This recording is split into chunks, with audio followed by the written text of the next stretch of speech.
So before we start, some introductory remark. Thank you for the very friendly and generous introduction.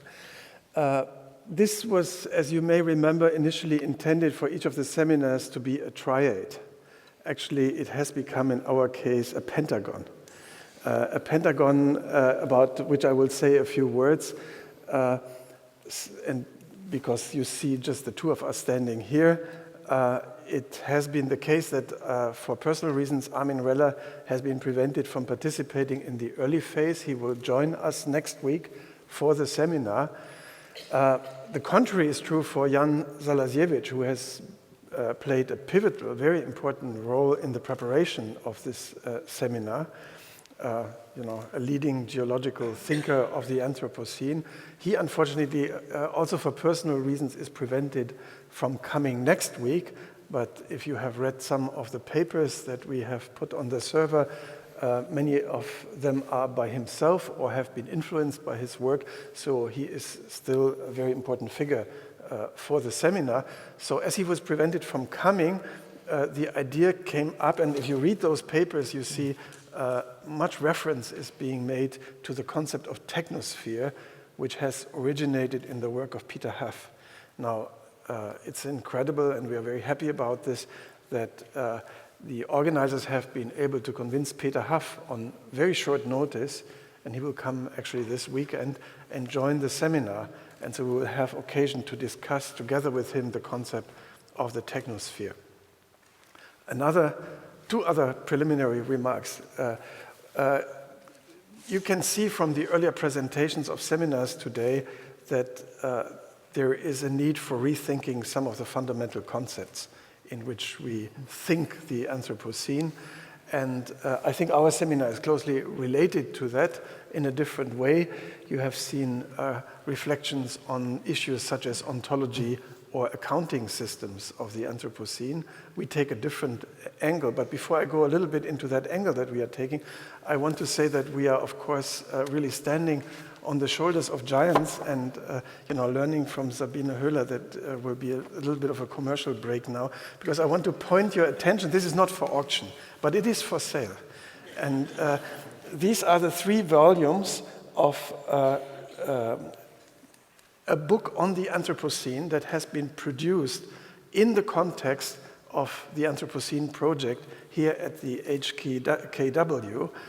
It's not my book, and this is why I take the liberty of advertising it to you. It's also not yet available in the US because this is with MIT Press and they will launch it only next year. It's called Grain, Vapor, Ray, Textures of the Anthropocene. It has been edited by Katrin Klingan and her co-editors. It's a marvelous book, I think. You find many ideas stimulating reflections about rethinking the Anthropocene. This is why I'm mentioning it here. And you can have it for just 39 euros, the entire set. So it's a little bit more expensive than the natural resources, but I think it's worthwhile. So now let me go into the subject of the seminar. As I already said, we are also engaged in conceptual rethinking, and we are particularly interested in the dynamics of the Anthropocene. To be more precise, we are interested in the long-term evolutionary dynamics of planetary environments shaped by biological and human actors. As you know, there is currently a lot of discussion on the concept of the Anthropocene from a geological point of view. Is this really a new geological period, epoch? Does it meet the standards? Does it meet the criteria? Now, much of this has a taxonomic, a classificatory, a descriptive dimension.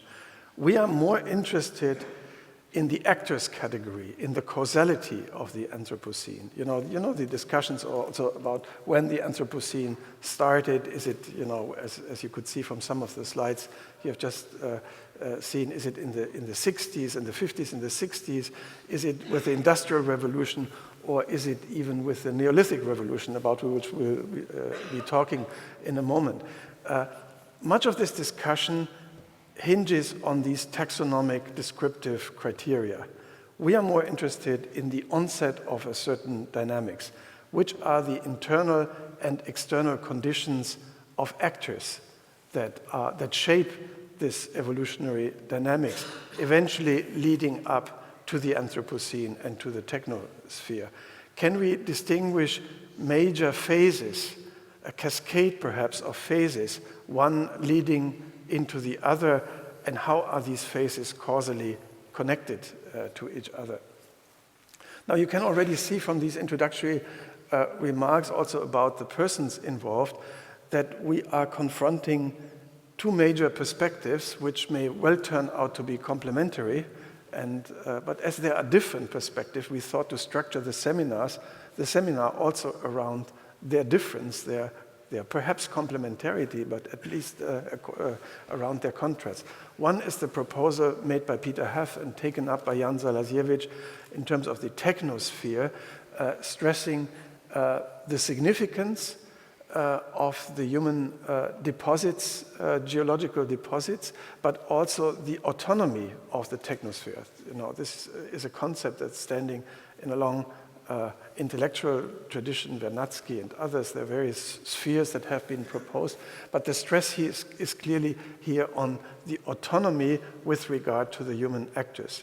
Whereas Manfred and myself, we have been for some time now been involved in trying to develop a perspective that you might consider as cultural evolutionary or cultural biological co-evolutionary that stresses more the human actors perspective. So what we want to do in the seminar, and this will be one of the main tasks, is to confront those two perspectives, the one focusing on this technosphere geological approach and the other focusing on the co-evolutionary approach. This is why the seminar also has this double name.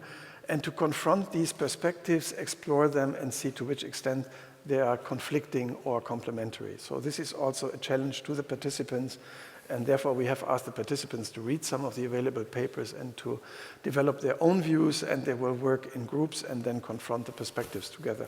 And another task for the seminar, a task for ourselves, as a matter of fact, is to outline the big history picture of the Anthropocene, to distinguish some of the evolutionary phases, the main evolutionary phases that have possibly shaped the Anthropocene, and to compare now, notes at the end, to compare the two epistemological perspectives, if you want, with this more narrative account of the evolution, the large-scale evolution of the Anthropocene.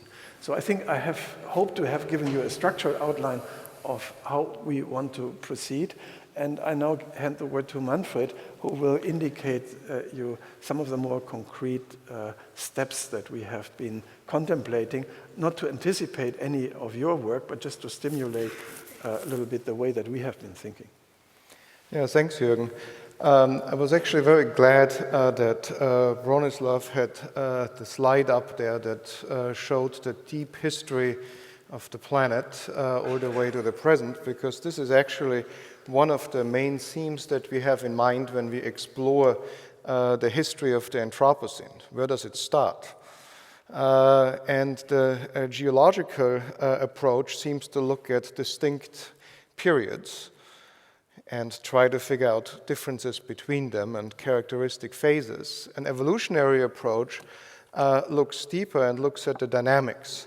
And in that sense, one of the major themes that we will be pursuing in that seminar can be sort of summarized by the phrase, the presence of the past.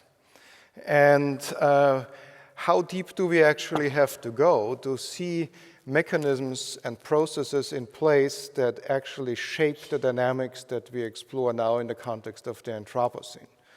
Well, let's start way in the distant past. The formation of our solar system certainly is relevant. Otherwise, we wouldn't be here on this particular planet. But one interesting point about that history, and Jan actually wrote a book on this, is the concept of the Goldilocks Zone. So if we now search for exoplanets that might actually have life on them, we realize that a planet that actually can carry life has to be in a very unique zone, the right distance from the sun, so that you can actually have liquid water and several other conditions. So it's a very unique zone that our planet is in, and that's sort of a concept called the Goldilocks Zone. Now, once you have a planet like that, and we obviously have an N of 1 that we know about, even though there are some tantalizing observations quite recently that we might actually have identified some other candidates. So once you have such a planet, it becomes an interesting question: is life predictable? And the answer pretty much is yes.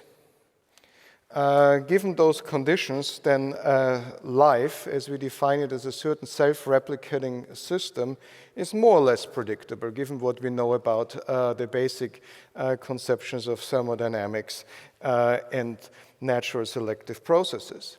So what you then are faced is the onset of an interaction between what we would call an evolutionary dynamics and the notion of complex systems. And complexity is one of the main themes, one of the 9 themes that we will come back at the end of the whole campus. So let me introduce it here in that context. What actually happens once systems reach a significant degree of complexity that you recognize them as life, and what follows from that? What follows from that in sort of a grand historical narrative is that we observe variation, of course, but we also see major transitions in those evolutionary events. Now, a major transition is something interesting because, quantitatively something interesting happens in a major transition.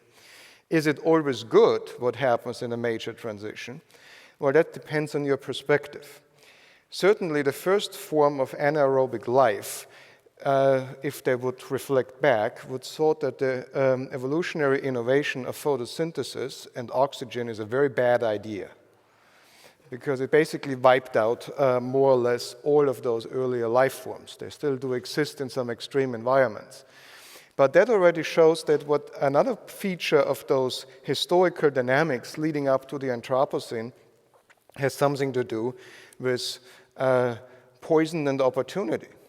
Oxygen is the prime example for that. Obviously, without oxygen, we wouldn't be here. Most forms of life that we know, it wouldn't be here. Life would be here. So it was a poison for once, an opportunity for the other. So that's an interesting challenge. What other features do those major transitions have? Well, one of the early ones was the evolutionary emergence of eukaryotes, sort of the real cells, the one that have a cellular nucleus. The mechanism here is interesting because it's also one that is very much in the presence in many ways in the Anthropocene. It was symbiosis. As you might know, that the mitochondria, sort of the power plants of our cells, are basically symbiotic prokaryotes, so symbiotic bacteria within a eukaryotic cell. So major merging of evolutionary lineages in those transitions. Once you have multicellular life, we see interesting trends again. We see the evolution of major body plans, and that's very interesting. A body plan, for the non-biologists here, so basically most of you, is a major organizational principle of animal or plant form. The interesting thing is we have hundreds of millions of species that we know about on that planet, either existing or having existed, yet in terms of animals, they fall into less than 50 major body plans. Why? Why this increased conservation of forms? Why it's not more explored? There are reasons for that. And what are the consequences of body plan evolution, and how do we get those body plans? And why is it so difficult to change them or get a new one? Basically, there hasn't been a new body plan in several hundreds of millions of years. Again, why? So we talk a lot about innovation in the context of the Anthropocene. And in many of the more technological approaches to the Anthropocene, it's all a consequence. It's either a consequence of our innovative capacity as a technological species, or innovation is our only salvation. So there's an interesting tension. On the one hand, the problems of the Anthropocene are the consequences of centuries of unchecked innovations, yet somehow we believe that our only way out is through even more innovation. That is a certain predicament that we might want to explore as well. But innovation has to be looked at critically, because if you look at innovation from the point of view of the history of life, one of the interesting features is the suppression of innovation. What mechanisms actually suppress innovation? And this is also one that plays an important role in the context of the Anthropocene. Now, another part of the evolutionary history is how do we actually generate something new, whether it's an innovation or just a variation, is through mechanisms such as tinkering and toolkit.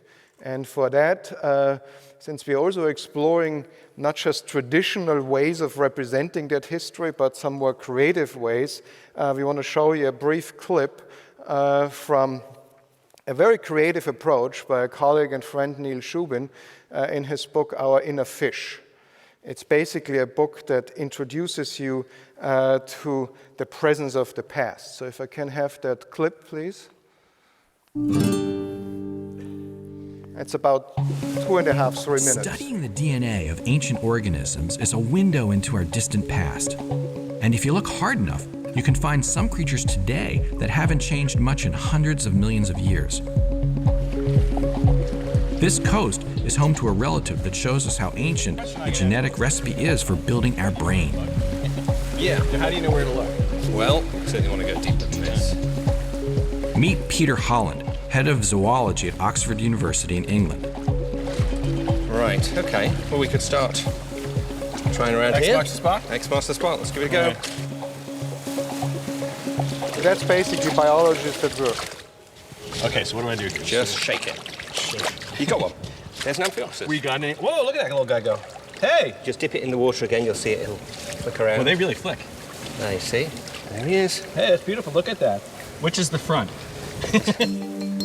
It doesn't look like much, but this tiny creature, called Amphioxus, has much to tell us about our own brains. That is cool. Okay, that ranks as cool. Okay, so let's take a look at a couple of these. So I brought this from the anatomy lab in Chicago. This is a human brain. And when I look at this, I don't find any obvious similarities to that. Deep in the genes of this animal and the development of this animal, and deep in the genes of us and the development of us, there are the similarities. So if you just take a look at that. Oh, he's just moved. Oh, he twitched away. Yeah, they're wow. pretty active. Holy cow. Oh, that is beautiful. God, they're so clear, too. You can see right through them. Yeah, it's amazing. Yeah. Amphioxus lives in the sand of the ocean floor, filtering algae out of the water. They have a simple nerve cord that runs the length of the body, which ends with a tiny swelling invisible to the naked eye. If you look at the front end of this animal, you don't see it all expanded into a large skull or brain region. It's just pointed. We might not have similar brains, but what we do have are similar genes. To make the forebrain, midbrain, and hindbrain, you need a series of control genes to tell the cells within the developing brain where they are. They map out the brain's 3 basic regions. Versions of the same master genes that help form our own brains are also active in Amphioxus. But here, they're simply building the primitive nerve cord and the tiny swelling at its front.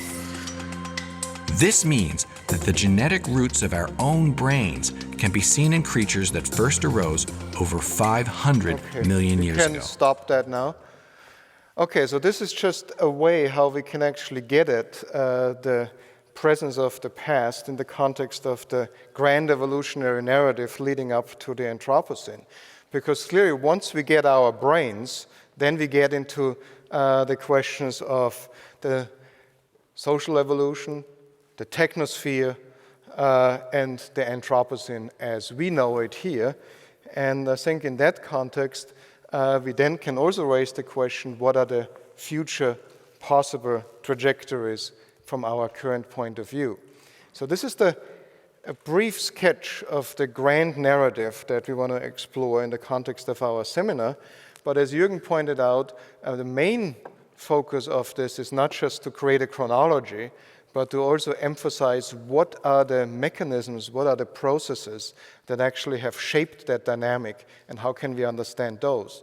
And so in order to give you a brief taste of how we want to do that, let's talk a little bit about one of the episodes in that history a little more detail, and that's the Neolithic Revolution. So Jürgen, do you want to get us started on that? Yeah. So the Neolithic Revolution, as I mentioned earlier, has been proposed as a starting point for the Anthropocene. There is a recent paper by Smith and Melinda Zeder in which this proposal was made because this is the onset of a dynamics of human-caused changes of the environment that has propagated basically on a global level starting from the Neolithic. Now, what is the explanation, however, for this dynamic? We all know that the Neolithic started in environmentally favorable conditions at the beginning of the Holocene, and that humans used resources that were available to them under those favorable conditions, domesticable plants and animals. But that really doesn't explain how these momentary favorable conditions actually transformed into structural changes. Now, people have tried to apply to such structural changes the logic of conventional evolutionary theory, trying to carry it over to cultural evolution, trying to find analogs to the biological mechanisms of the creation of variations and to selection mechanisms. And clearly, you have basic analogs between biological systems and cultural systems, such as hereditability and, of course, also selection processes. But it did turn out that it is a bit hard to actually follow this logic through to the end. And when Manfred and I started to discuss this, we found one, and we were not the first to find this, one additional element that in any case needs to be taken into account. That is what the modern evolutionary biologists call niche construction.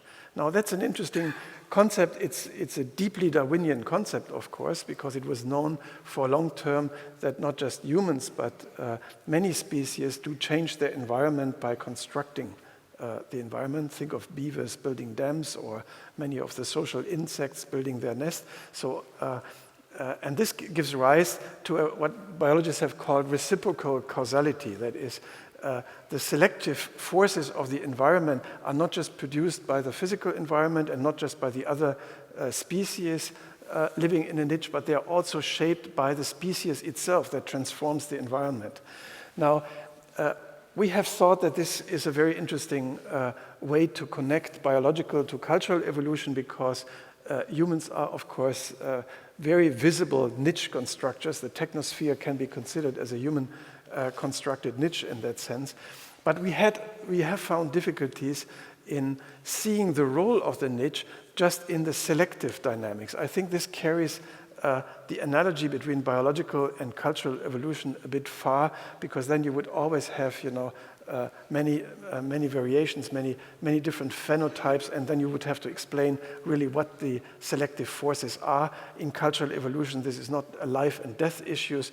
Some have proposed memory plays a big role here, but we thought this really underestimates the role of the niches in the cultural domain. Clearly, those niches don't have just a selective role in this dynamics, they have a regulative dynamics. And this is where the idea between Manfred and myself came up, that maybe we should combine what Manfred has just indicated here about these complex genomic networks and the role that they play in biological evolution with the idea of the niches, and think of niches not just in their selective function, but think of them in terms of their regulative function.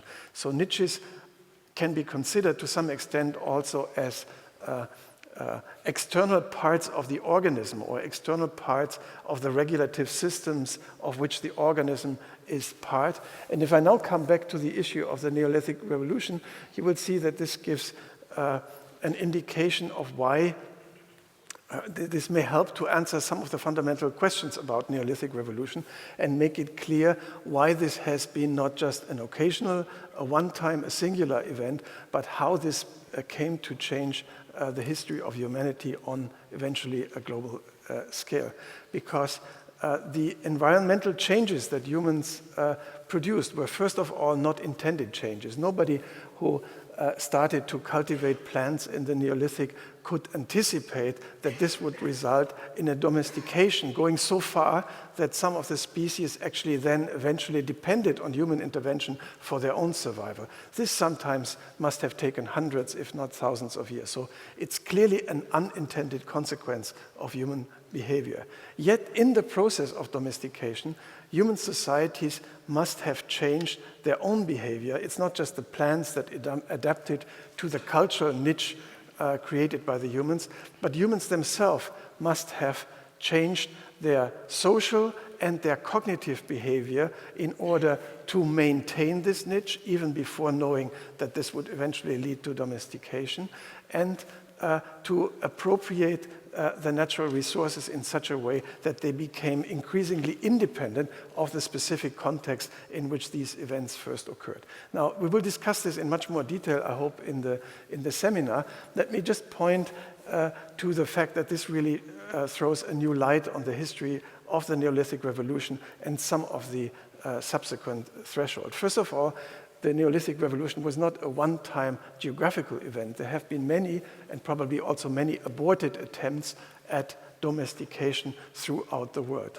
And probably we can understand the sustainability to this day of these events only by considering also the connections between those events. So very early on, human changed their environments not just in a local way, but also in a connected, in a global way, because people exchanged what they planted and what they harvested, and thus separated the biological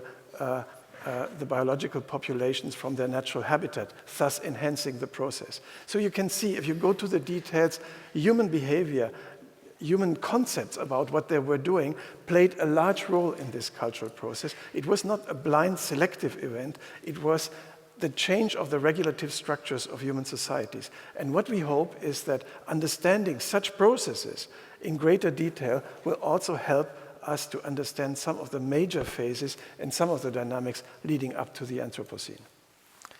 So to conclude briefly here and to wake you up, if we follow that logic of the Neolithic Revolution and domestication as a case of that interplay between complex regulatory structures, selective regimes, and niche construction, as Jürgen just indicated, it was actually dependent on the existence of a social niche of small populations of humans trading with each other, including then trading the seeds of those early plants in order to allow for effective domestication in similar ecological areas, but where the populations were not native, because otherwise you constantly get the genetic backflow in form of outbreeding. So that's one case. Now let's jump to one of the points that Bernd had on his slide yesterday when we got started with all the indicators of the Anthropocenes. And one of the indicators, of course, was species or biodiversity loss as a major problem of the Anthropocene. Let's be provocative. This, first of all, it's not quite true. It's only loss in some small parts of the biodiversity, but never mind that. The loss we are arguing is loss of naturally evolved species. Yet at the very same time, we are now in the process of generating synthetic biodiversity at an increasingly high rate. So what does that tell us about the total biodiversity moving forward? And what I'm talking about here is, of course, not only microbial diversity. We are generating new forms of microbes, so biological engineering, but it goes beyond that too. Some of it sounds science fiction, some of it is already reality. It's more reality than most of you probably know or want to know. But what does that mean in terms of looking forward to the Anthropocene? And what does that mean about the interesting dynamics between what's now called the Technosphere. And since Peter Haff is not here, we were not really talking about him, but it clearly is a component about the Technosphere, the kind of reality of technological objects and systems that are put forward and that become an increasingly intertwined part of our now expanded niche that includes not just ecological parameters, but also technological parameters. So this is something to think about. So in short, what we try to do in our seminar is basically a couple of very simple take-home lessons. First of all, history matters. Secondly, complexity matters. If you combine history with complexity, you get complex co-evolutionary dynamics. We have to figure out what some of the effects of that dynamics, including effects on canalization and the suppression of innovation. And that certainly gives us some perspectives about what might be possible futures. And that's basically the subject of that seminar. Thanks.